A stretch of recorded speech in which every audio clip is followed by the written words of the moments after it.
Moi, mon travail, c'est de créer des matières souples, plutôt singulières, avec des outils ancestraux ou alors des techniques d'assemblage assez anciennes, pour répondre à des besoins contemporains. On peut vraiment travailler à la fois la lumière comme un store et en même temps une séparation d'espace pour pouvoir participer à la construction d'un aménagement intérieur. En 2018, Lucille Drouet fait une rencontre qui va bouleverser son travail.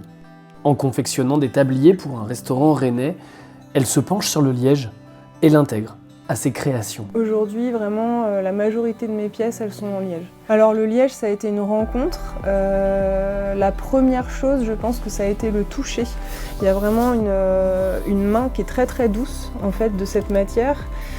Presque comme un cuir très doux, comme un daim, mais en fait c'est une matière végétale. C'est une matière qui n'est pas facile à travailler en fait avec la teinture végétale, et donc il y a vraiment eu une recherche pour pouvoir l'assouplir, pour pouvoir la travailler comme un textile.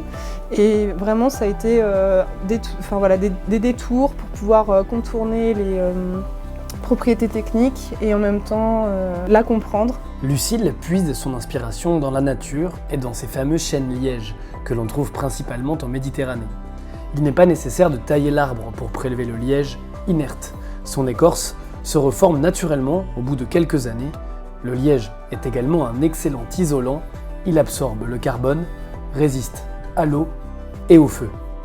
Animée par une conscience environnementale forte, elle réalise elle-même la couleur de ses œuvres, issues de plantes françaises. Et je suis en train de fabriquer du bleu Maya pour une teinte bien spécifique que je veux obtenir sur le liège. Elle associe au liège du fil de lin, tissé par ses soins, sur cet ancestral métier en bois. Le tissage, ça va être une des façons de donner cette souplesse au liège. En le travaillant comme un fil, ça va être une des techniques que j'utiliserai. Ces créations se destinent à des designers, des architectes d'intérieur, pour du mobilier, de la décoration ou des œuvres d'art à part entière, pour un travail toujours sur mesure et respectueux de la nature.